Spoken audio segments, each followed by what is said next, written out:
Hello world, welcome back to another video. आज की video में हम बात करने जा रहे हैं पाइथन में जेसन को कैसे हैंडल करते हैं।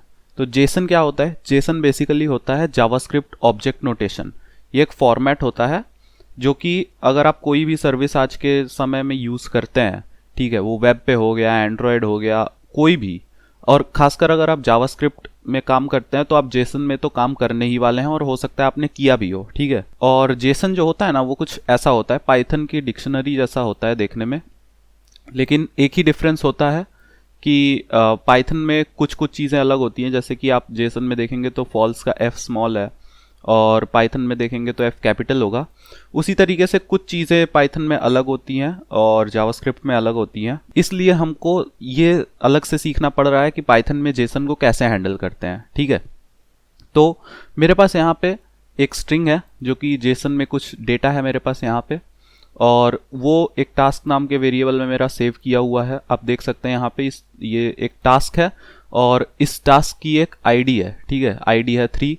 टू डू मतलब काम क्या करना है मेरे को, ठीक है। कंप्लीटेड फॉल्स, यूज़र आईडी जैसे कि जो यूज़र ने इस टास्क को बनाया है उसकी आईडी, और यहाँ पे कुछ टैग्स हैं मेरे पास, ठीक है। तो टैग्स भी डेमोन्स्ट्रेट करते हैं कि आप जेसन में कुछ भी स्टोर कर सकते हैं, ठीक है, बस की वैल्यू पेयर होना चाहिए। तो ये एक लिस्ट हो गई पाइथन की, ठीक है। यहाँ पे एक इंटीजर डेटा हो गया और ये बूलियन डेटा हो गया, ये एक स्ट्रिंग हो गई। तो अब हम अगर इस वेरिएबल को लोड करना चाहते हैं एज अ जेसन, तो हमको क्या करना पड़ेगा? सबसे पहले हमको इंपोर्ट करना पड़ेगा जेसन मॉड्यूल, ठीक है।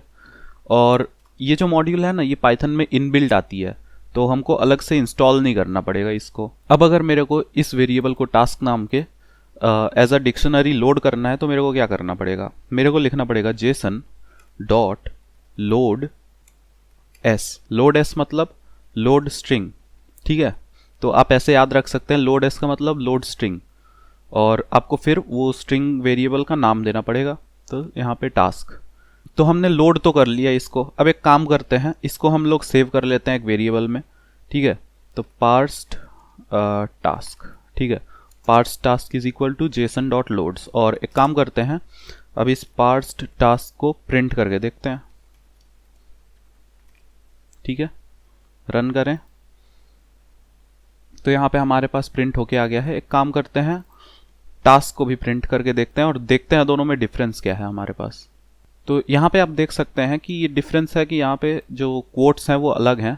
इससे हमको पता चल रहा है कि एक स्ट्रिंग है, और यहाँ पे अगर इसके बीच में हम स्पेस दे दें ना और इसको वापस से रन करें तो आप देखेंगे कि यहाँ पे स्पेस आ जा रहा है। तो आप समझ सकते हैं कि यहाँ पे ये स्ट्रिंग टाइप है, ठीक है। अगर मैं इसका टाइप प्रिंट करके दिखाऊं, दोनों का, इनके टाइप, ठीक है, तो इससे आप समझ जाएंगे कि ये क्या टाइप है। आप देखिए, ऊपर वाला स्ट्रिंग है, नीचे वाला एक पाइथन डिक्शनरी है। तो ऐसे हम लोड करते हैं। और अब अगर आप इस पार्स टास्क पे कोई भी काम करना चाहें तो वो कर सकते हैं। तो डिक्शनरी के जो भी मेथड्स होते हैं आप वो सब यहाँ पे यूज़ कर सकते हैं। जैसे कि अगर मेरे को प्रिंट करना है पार्स टास्क का, जैसे मेरे को कंप्लीटेड,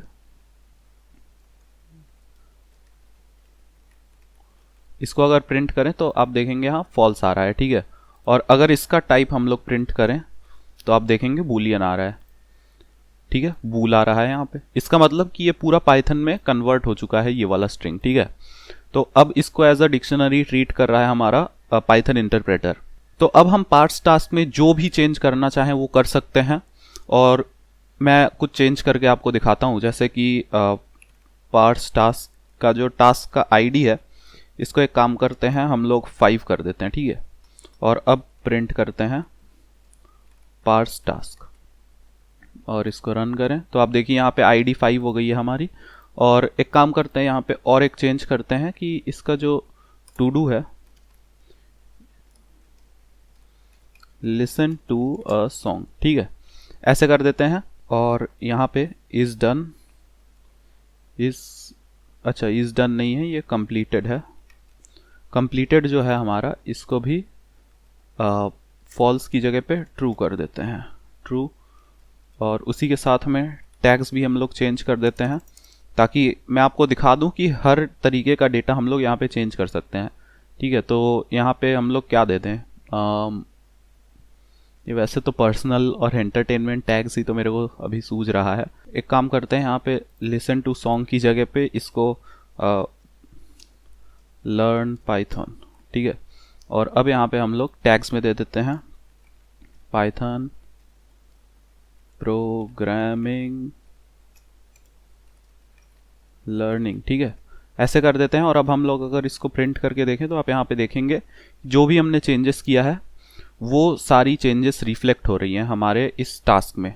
इसके बाद हम लोग चाहते हैं कि जो भी ये हमारा पार्स टास्क है इसमें हमने जो भी चेंजेस किया है उसको एज अ स्ट्रिंग सेव कर दें, ठीक है, क्योंकि हम हो सकता है कि इस स्ट्रिंग को कहीं और भेजना चाहते हैं किसी दूसरी जगह, या हम लोग इसको डेटाबेस में स्टोर करना चाहते हैं या फिर फाइल में स्टोर करना चाहते हैं, तो हम लोग उसको कर सकते हैं। तो उसके लिए हमको सबसे पहले ये जो हमारी पार्स टास्क है इसको डंप करना पड़ेगा, ठीक है। तो जेसन डॉट डंप और डंप एस, ठीक है, डंप एस, डंप्स बोल दीजिए, जेसन डॉट डंप्स और पार्स टास्क, ठीक है, इसको पार्स टास्क को डंप करना है, ठीक है। तो हमारा ये स्ट्रिंग की तरह डंप हो गया है।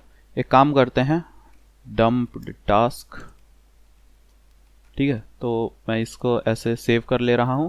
और अब इसको अगर हम लोग प्रिंट करें डंप टास्क, तो फिर आप यहाँ पे देख सकते हैं कि ये जो हमारा ट्रू का टी है वो चेंज हो गया है। पार्स टास्क और डंप टास्क दोनों दिखा देता हूं मैं। पार्स टास्क और डंप टास्क दोनों मैं आपको दिखा दे रहा हूं। तो आप यहाँ पे देख लेंगे कि यहाँ पे जो भी वैल्यूज़ हैं वो सब सिंगल कोट्स में है, ठीक है, यहाँ पे ये देखिए, और यहाँ पे डबल कोट्स में है। इससे पता चल रहा है हमको कि ये सेकंड वाला स्ट्रिंग है, पहला वाला डिक्शनरी है। और डिक्शनरी में आप देखेंगे यहाँ पे टी कैपिटल है और यहाँ पे सेकंड वाले में स्मॉल है, ठीक है। तो इससे हम लोग को और एक प्रूफ मिल जा रहा है कि ऊपर वाला जो है हमारे पास वो डिक्शनरी है और नीचे वाला स्ट्रिंग है। मैं आपको एक बार और टाइप प्रिंट करके दिखा दे रहा हूँ इन सब का। तो देखिए ऊपर वाला डिक्शनरी है और नीचे वाला स्ट्रिंग है। तो ऐसे हमको मिल गया अपना टास्क और हमने उसमें चेंजेस करके डंप कर दिया उसे। लेकिन यहाँ पे हम और एक चीज़ देख सकते हैं, जैसे कि अगर मैं इसको प्रिंट कर रहा हूँ, एक काम करें, प्रिंट डंप टास्क, इसको मैं प्रिंट कर रहा हूँ। अब अगर हम देखें कि जब मैं यहाँ पे प्रिंट कर रहा हूँ इस डंप टास्क को तो सब एक लाइन में आ जा रहा है। लेकिन जो जेसन मॉड्यूल है ना हमारा, वो इतना मस्त है कि आपको यहाँ पे फॉर्मेटिंग के लिए भी ऑप्शंस देता है। जैसे कि अगर हम यहाँ पे इंडेंट इज इक्वल टू कर दें और इसमें कोई भी वैल्यू दें, जैसे मैं 4 दे रहा हूँ, बाय डिफ़ॉल्ट मैं 4 ही रखता हूँ, तो आप देखेंगे अब हमारी स्ट्रिंग में इंडेंटेशन आ गया है। और ये काफ़ी कमाल की चीज़ है क्योंकि इससे हमको पता चल रहा है देख के कि हाँ ये एक चीज़ है, मतलब ये सब एक सिबलिंग है, ये सब एक लेवल पे हैं, फिर ये एक टास्क है, इसके कुछ चिल्ड्रन है, 3 चिल्ड्रन है यहाँ पे, ठीक है। तो ऐसे पता चल रहा है अलग अलग लेवल। तो ये वाला हमारा मेन पूरा बॉडी हो गया जेसन का, फिर ये कुछ टास्क हो गया, फिर ये कुछ एट्रीब्यूट्स हो गए हमारे, उसके बाद ये एक एट्रीब्यूट है, उसके ये चिल्ड्रन है, ठीक है। तो ऐसे हमको पता चल रहा है। यहाँ पे और एक बहुत अच्छा पैरामीटर है हमारे पास जो कि हम यूज़ कर सकते हैं अगर हम चाहें तो, ये वो है सॉर्ट कीज बोल के, ठीक है। तो अगर आप यहाँ पे अभी प्रिंट होता हुआ ये देखें तो यहाँ पे आप देखेंगे ये आईडी है पहले, और उसके बाद टू डू है, उसके बाद कंप्लीटेड है, उसके बाद यूज़र आईडी है, उसके बाद टैग्स है। तो अब कभी कभी ऐसा हो सकता है ना कि आप चाहते हैं देख के कि जो ये कीज़ है मेरी वो सॉर्ट हो जाए। तो इसको अगर हम लोग ट्रू कर देंगे तो आप यहाँ पे देखेंगे जो कीज़ हैं वो सॉर्ट हो गई हैं।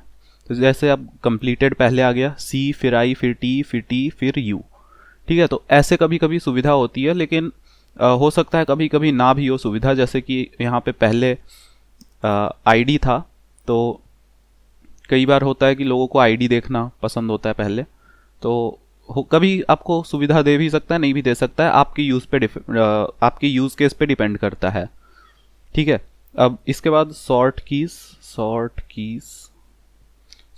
इज इक्वल टू ट्रू मैं कर दे रहा हूँ। और उसी के साथ यहाँ पे और एक पैरामीटर है बहुत अच्छा सा, सेपरेटर्स। तो ये सेपरेटर्स क्या करता है, यहाँ पे आपका ये जो कोलोन है और कॉमा है इसको आप चेंज कर सकते हैं। जैसे कि अगर आपको कॉमा को चेंज करना है तो मैं कॉमा को अंडरस्कोर से रिप्लेस करके दिखा रहा हूँ, और ये जो कोलोन है उसको मैं किससे रिप्लेस कर दूँ, स्टार से कर दे रहा हूँ। और इसको अब रन करें तो आप यहाँ पे देख सकते हैं कि ये लास्ट में अंडरस्कोर आ गया है और यहाँ बीच में कोलन की जगह पे वो 4 स्टार आ गए हैं।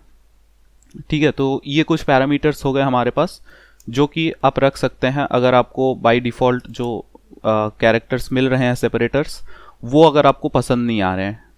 ठीक है, और सॉर्ट कीज़ मैं अभी के लिए हटा दे रहा हूँ क्योंकि मेरे को सॉर्ट नहीं करना है, वैसे भी 4-5 एट्रीब्यूट्स ही हैं। तो ये हो गया हमारा स्ट्रिंग को कैसे लोड करते हैं डिक्शनरी की तरह, डिक्शनरी पे कैसे ऑपरेशन करते हैं, और ऑपरेशन करने के बाद उस डिक्शनरी को वापस से स्ट्रिंग में करके कैसे सेव कर लेते हैं। ठीक है, अब इसके बाद हम देखने जा रहे हैं कि अगर हमारे पास एक जेसन फाइल पहले से है, जैसे कि मेरे पास यहाँ पे एक जेसन फाइल है और इसमें मेरे पास काफ़ी डेटा है, तो इसको हम लोग कैसे अपने प्रोग्राम में लोड कर सकते हैं।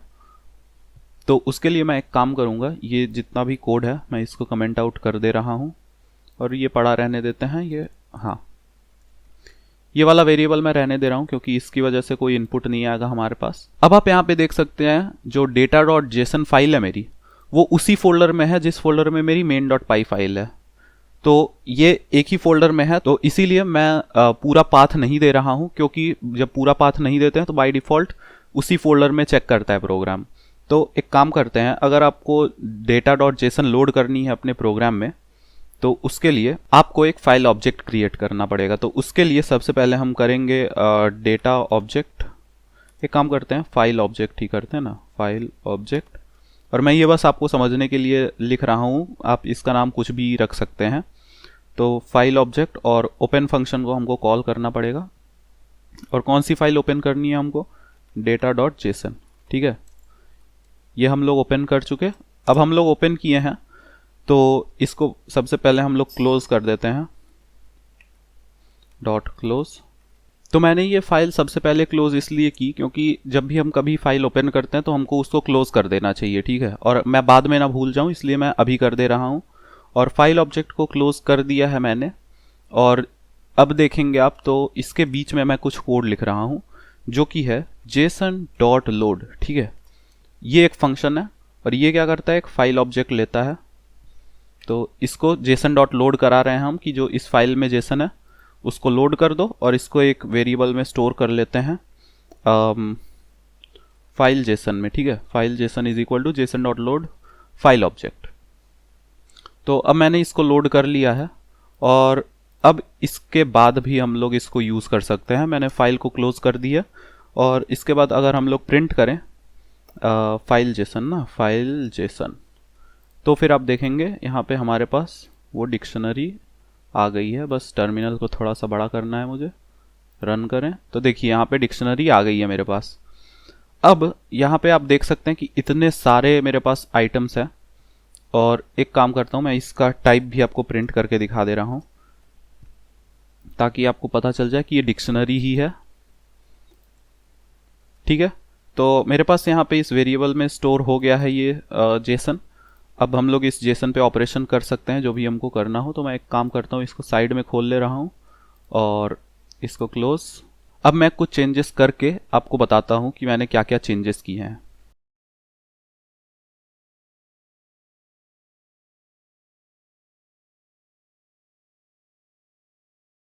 तो मैंने अब यहाँ पे कुछ चेंजेस कर दिए हैं और आप देख सकते हैं यहाँ पे मैंने क्या क्या चेंजेस किए हैं। मैं एक काम करता हूँ, इसको प्रिंट करके आपको दिखा दे रहा हूँ। तो यहाँ पे आप देख सकते हैं जो आईडी है वो 1 है, मैंने आईडी को 100 कर दिया है। साथ ही टाइटल को मैकबुक कर दिया, डिस्क्रिप्शन को चेंज कर दिया, प्राइस, कैटेगरी ये सब चेंज कर दिया है। ठीक है, अब मैं एक काम करता हूँ, ये डेटा को मैं यहाँ बगल में ही खुला रखता हूँ और आपको दिखाने के काम आएगा ये सब। तो इसको प्रिंट, और यहाँ पे आप देख सकते हैं चेंज हो गया है, आईडी, टाइटल, डिस्क्रिप्शन, प्राइस। ठीक है, ये सब चेंज कर दिया है मैंने। अब मैं अगर इसको एक फाइल में सेव करना चाहता हूँ तो मैं क्या करूँगा, उसके लिए मुझे एक नया फाइल ऑब्जेक्ट बनाना पड़ेगा। ठीक है, तो न्यू फाइल ऑब्जेक्ट मैं बना दे रहा हूँ, ऑब्जेक्ट। तो ये फाइल ऑब्जेक्ट बनाना पड़ेगा, बट मैं सोच रहा हूँ इसका नाम कुछ और दे दूँ ताकि आपको लगे कि फाइल ऑब्जेक्ट ही नाम नहीं रखना पड़ेगा। तो मैं इसको रख दे रहा हूँ new data. New data is equal to open. यहाँ भी मुझे ओपन करना पड़ेगा और मैं एक नई फाइल क्रिएट करना चाह रहा हूँ तो चेंज्ड डेटा डॉट जेसन, ठीक है, और इसको राइट मोड में ओपन करना पड़ेगा। और इसके बाद मैं इसको अभी ही क्लोज कर दे रहा हूँ, ठीक है, ताकि मैं बाद में भूल ना जाऊँ। और इसके बीच में मुझे लिखना पड़ेगा जेसन डॉट डंप और इसको न्यू डेटा, ठीक है। तो मैं अब अगर इसको रन करूं तो आप देखेंगे यहाँ पे कुछ तो एरर मिल गया। हाँ, तो यहाँ पे एरर इसलिए मिल रहा है क्योंकि मुझे यहाँ पे न्यू डेटा इस ऑब्जेक्ट को भी पास करना, उप्स, न्यू डेटा को बाद में, सबसे पहले मुझे फाइल जेसन को पास करना पड़ेगा, ठीक है। तो यहाँ चेंज डेटा डॉट जेसन में कुछ नहीं है। एक काम करता हूँ, मैं इसको डिलीट करता हूँ यहाँ से। और अब आप देखिए वहाँ पे कोई फाइल नहीं है, तो सबसे पहले मुझे फाइल जेसन यानी कि जो मेरे पास स्ट्रिंग थी या डिक्शनरी थी जिसको मुझे डंप करना है, पहले वो देना पड़ेगा। फिर कौन से फाइल ऑब्जेक्ट में डंप करना है वो देना पड़ेगा। और उसके बाद एक बार मैं आपको ऐसे ही रन करके दिखाता हूँ। और इसको रन करें तो ये प्रिंट चल रहा है और चेंज डेटा डॉट जेसन में मेरा वो फाइल आ गया है पूरा, ठीक है। और अब यहाँ पे हम इसको अगर फॉर्मेट करना चाहें तो कर सकते हैं। सबसे पहले मैं लिखूंगा इंडेंट इज इक्वल टू 4 और अब इसको रन करके सेव करके रन करें। तो मैं एक काम करता हूँ, ये प्रिंट को हटा दूँ यहाँ से और चेंज डेटा में आप देख सकते हैं ये फॉर्मेट हो गया है अच्छे से। मैं और एक इसमें देना चाहता हूँ parameter sort keys is equal to true, ठीक है। इससे आपको पता चलेगा कि ये जो चेंज डेटा है और डेटा डॉट जेसन है ये दोनों अलग हैं। तो मैं रन कर दिया, यहाँ पे पता चले आपको प्रिंट मैं कर दे रहा हूँ प्रोग्राम एंडेड, ठीक है, ताकि आपको पता चले कि प्रोग्राम चल रहा है और प्रोग्राम एंडेड, प्रोग्राम ख़त्म। चेंज डेटा और आप देख सकते हैं ब्रांड, कैटेगरी, डिस्काउंट, मतलब ये सॉर्ट हो गई हैं सारी कीज़। तो इस तरीके से हम लोग यूज़ करते हैं पाइथन का जेसन मॉड्यूल। अगर हमको जेसन हैंडल करना है, जेसन एक ऐसा फॉर्मेट है जो कि हर जगह यूज़ होता है कम्युनिकेशन के लिए। वो वेब में होता है, हाँ, फ़ोन्स में होता है, मतलब एंड्रॉयड, iOS हर जगह होता है। तो आप अगर कोई भी डेवलपमेंट कर रहे हैं तो वहाँ पे आपको जेसन से कभी ना कभी डील करना ही पड़ेगा। मैंने ये वीडियो बना दिया है ताकि आप भी सीख सकें कि कैसे जेसन को हैंडल करना है। और मुझे उम्मीद है कि ये वीडियो आपको अच्छी लगी होगी। अगर अच्छी लगी हो तो लाइक कर दीजिए, चैनल को सब्सक्राइब कर दीजिए। मिलेंगे अगली वीडियो में। Thank you so much for watching.